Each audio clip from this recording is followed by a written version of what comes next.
My name is Inspector John West. I was... Take your time, Mr. West. Deep breaths. You want a drink? Whiskey. Hold the rocks. Hold the rocks. Hilarious, Mr. West. Fuck you. My name is Inspector John West. I was the officer in command on the Party Hard killings. Can you describe to me exactly what the Party Hard killings were? They were a series of murders strung across the U.S. during the autumn break of 2000, exclusively taking place in and around house parties, rooftop parties, cruise parties, you name it. This guy was there, stabbing his way through the crowds. And what was the motive, Mr. West? This guy, he just wanted some peace and quiet. Maybe you should start from the beginning, Inspector. It might give us a better idea of where this all went so wrong.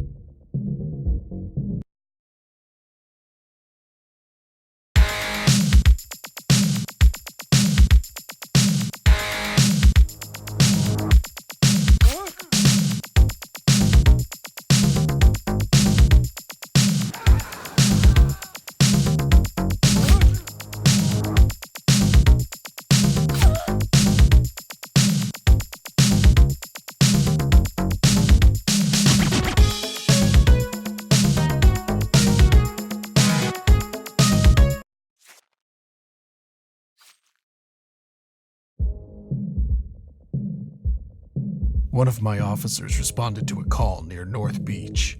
It was the end of April, so typically a bunch of the college kids in the area were getting hammered instead of prepping for their finals. If only the stupid bastards knew.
arrived at the scene after the assailant had fled, correct? A little after 3 a.m., yeah. Were you aware of his current mental state at the time, Mr. West? His mental state? His confusion, the blood dripping from his hands, like someone else was driving him forward, yet a bright light leading him onwards. I heard that bright light, as you so eloquently put it, was just a bunch of biker trash scumbags in search of lost souls. Guess he must have hitched a ride with them somehow. Perhaps it was when they realized that the party was already dead. Excuse the pun. Speaking of dead, wasn't your daughter Katie at that party, Mr. West? Seeing her blood zigzagging between those bathroom tiles, it was like a sledgehammer using my stomach as a welcome mat, drowning without water. Jesus. She was so messed up that I couldn't even ID the body.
took me off the case after what happened with Katie. But let's just say it was keeping up to speed by other means. Once the ranch massacre happened, my colleagues were more than happy to unofficially keep me informed. It seemed obvious to me that this was just the beginning, and I had Las Vegas down as one of the contenders for the next attack. Of course, the problem is that Las Vegas is one hell of a landmass to keep a watchful eye over. The kicker is that he was spotted leaving this scene on a shuttle bus. A goddamn bus! So you're saying the perpetrator was calm even after what he'd just done? I'm saying this guy was a fucking psycho. Please, Mr. West, try to stay professional. You're a funny guy. Either way, I still don't know how he evaded the entire police force descending down on him. It was like the devil was on his side.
The Vegas killings were the ones that really threw this son of a bitch into the spotlight. That's when the papers started calling him the party-hard killer. 2 massacres in one night. He had the gall to stalk the streets with cops all around him, sectioning off the city, and he'd simply pick another spot to call his killing ground. But you know, Mr. West, the city, this living, breathing organism doused in lights and scars, it can really bring feelings bubbling up to the surface for some people. Is that so? Why a roof party then? It made no sense with his MO. On the contrary, Mr. West, I'd suggest it made perfect sense, being so close to the sky, yet behaving like worms. Perhaps he felt that those people simply deserved to be back in the dirt, where they belonged.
Then, there was nothing.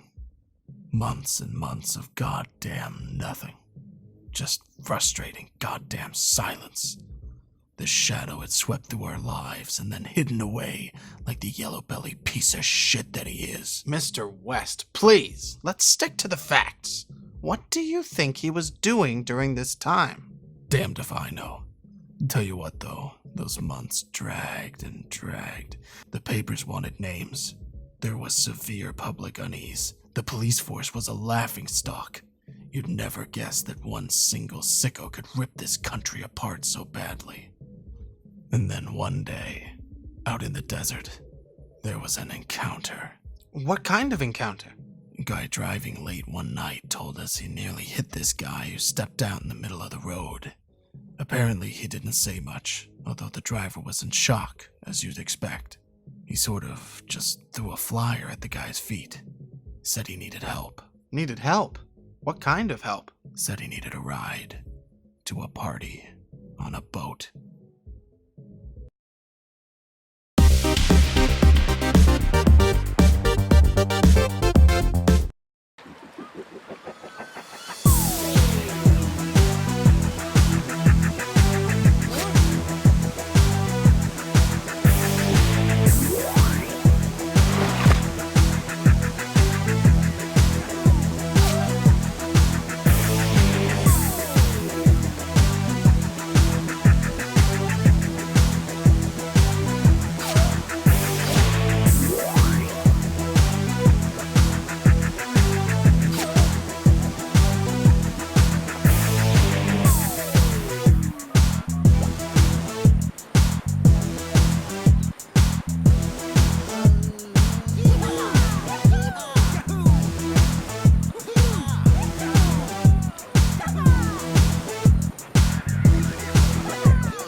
Ah, yes, I heard about the cruise liner disaster. Although I assume it wasn't the rushing water that killed those people, as the news had us believe. Sometimes it's easier to keep the people safe by shielding them from the truth. Yes, well, that's an interesting sentiment, although I'm guessing the people on that boat may have felt a bit shortchanged. Though while we're on the topic of truth, you were about to discover a truth of your own, am I right, Mr. West? The girl. Yes, the girl. Tell me about the girl, Mr. West. From what I understand, she'd been following him since he first began his descent to madness. Stalking him, perhaps? Label it what you want. Seems like she was a fan of his work. Wanted to study his methods, as sick as it sounds. She was always a troubled child. You seem to be well acquainted with our newly found heroine, Mr. West. And you know exactly why, you son of a bitch. It was Katie. It was my daughter.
didn't catch them in Miami. I didn't even visit the scene. Why was that, Mr. West? Tired, I guess. I'd been chasing this nut job for months by that point, and now that Katie was confirmed to be in his company, it was a lot for one man to take in. How did you think Katie was involved, Mr. West? She was always one to be driven by danger, correct? It's a strange, fucked up situation you're in if you're hoping, praying that your own daughter had been snatched away by a madman. It was better than the alternatives. It must have crossed your mind that Katie was, in fact, the killer all along? It would have been clever, really, faking her own death to escape an abusive father. How was your relationship with your daughter, Mr. West? God damn you. God fucking damn you.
I finally caught them a few weeks later, out in the middle of nowhere. His car just pulled up onto a dirt path. What was he doing, Mr. West?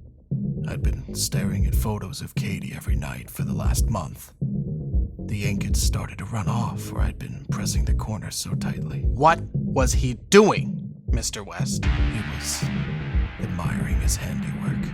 I wouldn't worry, Mr. West. The chances are it's what she wanted anyway. To be one of his works of art, so to speak. Fuck you. I was ready to put a bullet in the back of his head there and then. It would have been so easy, so satisfying. It was what he deserved. What changed your mind? I'm a cop, Darius. The American people rely on figures like myself to uphold the law. Killing him would have made us one and the same. How very noble of you, John. Once again, fuck you. But you know, the world has a funny way of showing gratitude for such selfless acts. I assume you're referring to the blinding light that apparently engulfed your car. I still have no idea what it was, or what caused it.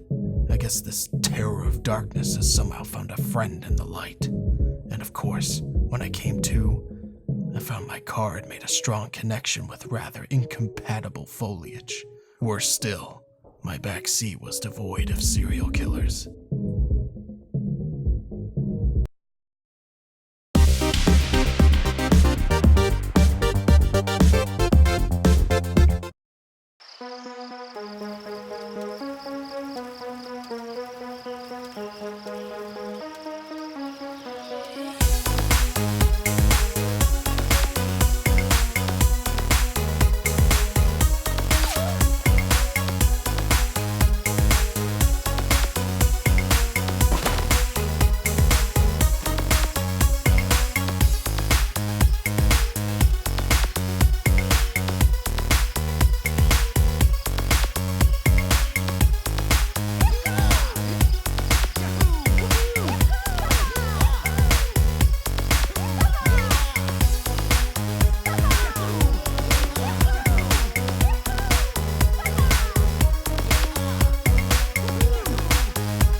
The descent, a violent maelstrom. Nature has a way of bringing the most devious of minds back down to earth. And shortly after the Sawmill massacre, our psychopaths succumbed to the outdoors, of all things. Really now, Mr. West, can we stop with the cliched storytelling? This isn't a tale from Narnia. How could you possibly know his motivations for being in that wood? Perhaps he wanted to feel closer to nature. Perhaps he was tired of killing. Just maybe he wanted to feel closer to his victims. All I know is, when the cops turned up to search the surrounding areas, they turned up nothing. And this was a place right out in the middle of nowhere, so it wasn't like he could have gone far. There was only one possible explanation. He'd managed to hitch a ride out of there. You think he called the paramedics himself? Well, it makes sense, right? Splatter yourself with some of the blood at a mass murder scene and the medics aren't exactly going to be picky about who they pick up. He's breathing, so you get him to the wagon ASAP. Of course, this particular victim was breathing a little too well for his or their own good. I guess they may be adding a new phrase to the ambulance protocol handbook. Never give drugs to a psychopath.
His craft continued onwards for the next few weeks at pretty full force. As I understand it, his newfound experience with medicinal drugs really got him fired up, correct? He just became unrelenting, and the public were completely losing confidence in the police force. Well, no, they'd already lost all confidence. Now they were forming task forces and going out onto the streets themselves looking for him. He even had followers by this point, groups of people who saw what he was doing as some kind of means to a human utopia. We just couldn't keep up with him.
we're getting close to the end of the story. Isn't that right, John? A bunch of his avid followers, his so-called party harders, were said to be holding a party down in the San Francisco subway after hours. And you heard about the party just in time to catch him. Is that correct? That's what I was hoping. What was your plan exactly? The last time you encountered this man, it didn't exactly swing in your favor. I knew exactly what I had to do. It was plain and simple. He had to be stopped.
So, tell me, John, did you find what you were looking for down here? You fucking tell me, Darius. You know, John, we're not really that different, you and I. You can make out like you're the heart of gold and I'm the malicious prick here, but you never really tried to stop me, did you? You say that like I had a choice. You always had a choice, John. You know that. You're not weak. You allowed me to do these things, John, and now you want to justify it all to yourself. Wash your hands clean of any wrongdoing.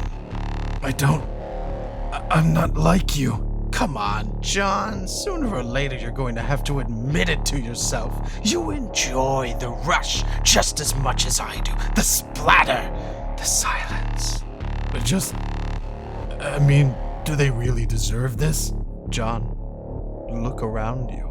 The world is falling to shit. These people, they don't realize how good they've got it. We're doing them all a favor.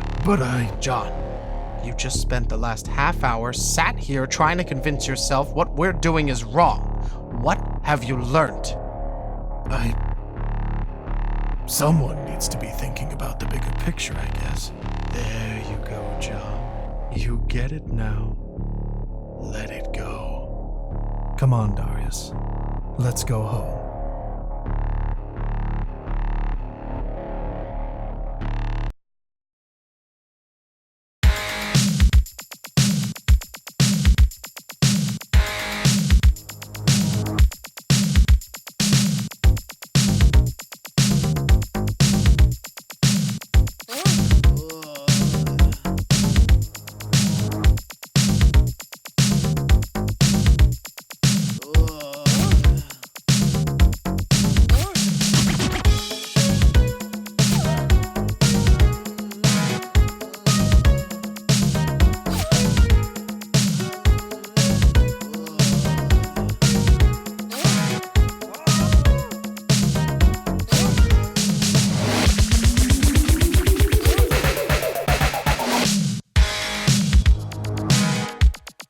Tossed.